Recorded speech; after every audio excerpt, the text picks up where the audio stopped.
আজকের তন্ত্রকথা বা আজকের শাস্ত্র কথা বা আজকের আধ্যাত্মিক অনুভূতি বলতে পারো। সাধক জীবনে বা সাধন জীবনে গুরুদেবের থেকে যা পেয়েছি, জেনেছি,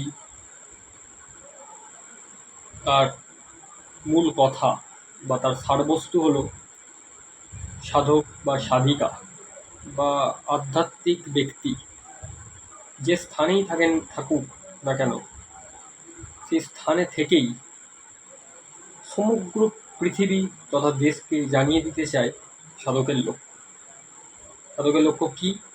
সাধকের লক্ষ্য হওয়া উচিত মানুষের সঙ্গে প্রেম, দয়া ও মানবিকতা বোধের পরিচয় করাতে হবে।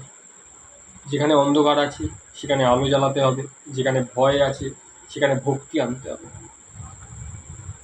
সেখানে ভালোবাসা, প্রেমের বীজ রোপণ করতে হবে।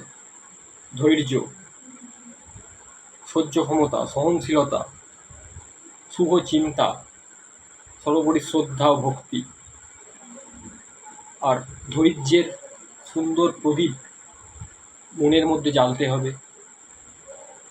তার কিরণে সারা পৃথিবীর যত অন্ধকার, যত মলিনতা সব দূর করে দিতে হবে। এটাই প্রকৃত তান্ত্রিক, সাধক, গুরু বা আধ্যাত্মিক ব্যক্তিদের এটাই মত বা পথ। এই পথেই তারা চলে, এই মানসিকতা বলেই তারা চলে।